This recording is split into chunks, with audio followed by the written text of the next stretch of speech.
자, 이런 가운데 이재명 대통령은 국민들로부터 주요 공직 후보자들을 직접 추천받겠다고 나섰습니다. 이재명 정부가 추천하는 진짜 일꾼 찾기 프로젝트, 어떤 내용일까요? 이재명 정부는 오늘부터 일주일 동안 진짜 일꾼 찾기 프로젝트를 진행합니다. 국민 여러분의 집단 지성을 적극적으로 활용해서 국민을 위해 진정성 있게 일하는 진짜 인재를 널리 발굴하겠습니다. 이번 인사 추천 대상은 장차관과 공공기관장 등 대통령이 임명할 수 있는 주요 공직입니다. 이재명 정부는 투명하고 공정한 인사 추천 시스템으로 국민을 섬기는 진짜 인재를 적극적으로 발굴해 국민주권정부의 문을 활짝 열겠습니다. 국민 여러분의 많은 관심과 적극적인 참여 부탁드립니다.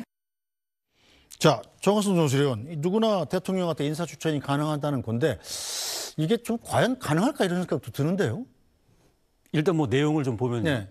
앞으로 이제 오늘부터 17일까지 네. 그 인사혁신처가 운영하는 그 국민추천제 홈페이지가 있답니다. 네. 여기에 추천글을 남기거나 또는 이재명 대통령의 공식 SNS 계정 또는 이메일에 이 쪽지나 편지를 보내주면 뭐 누구나 이제 보낼 수 네. 있고요. 그 보내면 그거를 이제 이 쫙 취합을 해가지고 정보를 갖다가 데이터베이스화하고 그걸 갖다 쭉 하니 이제 공직기관 비서관실에서 인사검증, 공개검증을 통해서 그 중에 인재가 있으면 이제 뽑아낸다는 뜻이거든요. 근데 이제 이게 17일이니까 일주일 동안 앞으로 이제 추천을 받는다는 네. 건데 뭐 추천을 일주일 받고 그다음에 인사검증에 뭐 한 또 몇 주 걸리고 그러면 언제 뭐 장관 임명 지명하겠습니까? 네. 사실은 뭐 지금 다 이제 그런 강요들에 대한 인선은 진행이 되고 있겠죠. 다만 그 상황에서 이제 그 이재명 대통령 좋아하는 거 있지 않습니까? 그 네. 비상경제대책 TF 회의에서도 뭐 아주 좋은 아이디어나 뭐 있으면 언제든지 바로바로 알려달라. 네. SNS를 통해서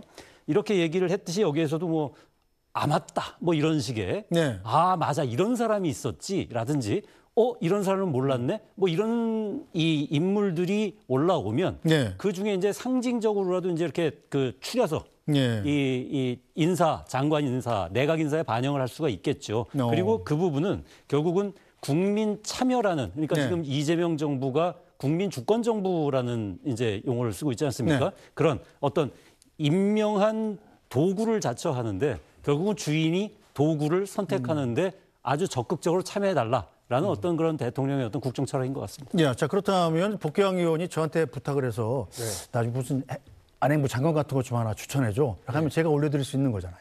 그렇죠. 예. 그러면 검토가 되는 건가요? 그 후보자들에 대해서는 다 검토를 하는데 네. 허무맹랑하다라고 하면 아이 그냥 웃고 제끼는 거죠 뭐. 그래서 하지만 그러한 부작용보다는 실제 아까 그 정화성 논설위원 말씀하신 것처럼 그러니까 우리 범위 내에서 네. 빠져 있는 진짜 인재들 이 사람은 누구야 처음 들어보는데라고 들어보니까 괜찮네 이력도 좋네 네. 하면 그런 사람들은 실제 적극적인 그 영입의 대상이 될 수 있기 때문에 인재를 쓸 수 있는 폭이 훨씬 더 넓어진다. 이 방식을 채택했을 때 네. 100% 이렇게만 되겠습니까? 미리 우리 내부적으로 스크린 해놓고 이 일에 딱 걸맞는 사람은 이런 사람인데 이 일은 좀 제대로 안 보여. 이 안 보이는 인사를 찾을 때는 국민들의 눈으로 같이 찾자. 이런 취지가 있는 제도라고 보시면 될 것 같습니다. 네, 뭐 조금 전 나온 속보 하나 전해드리고 가겠습니다. 자, 이재명 대통령이 받고 있던 대장동 관련 재판도 연기가 됐습니다. 재판부가 헌법 84조를 적용했다. 조금 전 어제 나왔던 이 공직선거법 위반 항소심 파기환송심 재판부의 판단 근거와 같습니다. 헌법 84조를 적용하여 이재명 대통령이 받고 있는 대장동 재판도 연기하기로 담당 재판부가 결정을 했습니다. 자, 이재명 대통령이 받고 있는 이거 말고도 다른 성남FC라든지 뭐 이런 것들도 다 이제 그럼 순차적으로 다 연기가 된다. 이렇게 예상할 수가 있겠군요. 그러니까 이미 2심 고등법원에서 두 군데서 다 연기를 결정했고 네. 이 현재는 이제 1심 법원인데 여기에서도 연기를 결정했고 했기 때문에 아무리 각 개별 그 재판부에서 결정한다라고 할지라도 네. 그 해석이 중구난방식이 됐을 경우는 이 사법부 자체에 또 불신이 생기지 않겠습니까? 네. 그래서 저희가 민주당이 거짓말을 시킨 게 아닙니다. 소추에는 재판까지 포함된다라는 것이 다수의 헌법학자들의 주장이고 그것을 이제 판사들이 알기 때문에 84조를 원용해서 네. 재판을 전체적으로 연기한다. 이게 연기가 그 죄를 용서한다, 무죄를 준다라는 게 아니고 네. 이 일을 할 때는 온전히 5년 동안 국가를 위한 이 일에 집중할 수 있도록 조건을 만들어 놓고 5년이 지나서는 요 이제 기간 동안은 잠시 정지가 될 뿐이고 5년이 지나서 다시 재판이 시작된다. 이렇게 보시면 될 것 같습니다. 네. 홍석준 전 의원 생각도 좀 들어봐야 되겠군요. 예, 지금 민주당의 조희대 대법원장과 지기현 판사에 대한 협박, 압박의 어떤 전략이 통했다고 봅니다.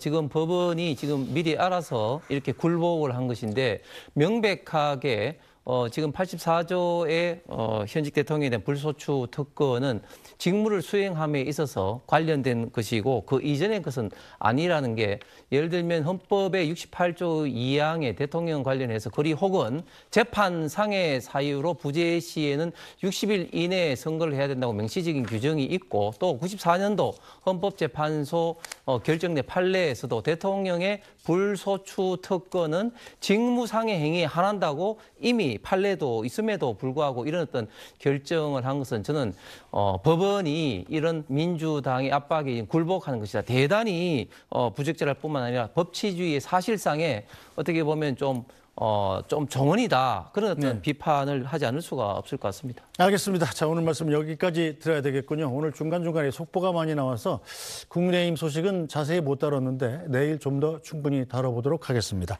홍석준 전 국민의힘 국회의원, 복귀왕 더불어민주당 국회의원, 또 SBS 정화석, 논설영과 함께했습니다. 세 분 수고하셨습니다. 그렇습니다. 네, 뉴스 브리핑은 잠시 뒤에 돌아오겠습니다.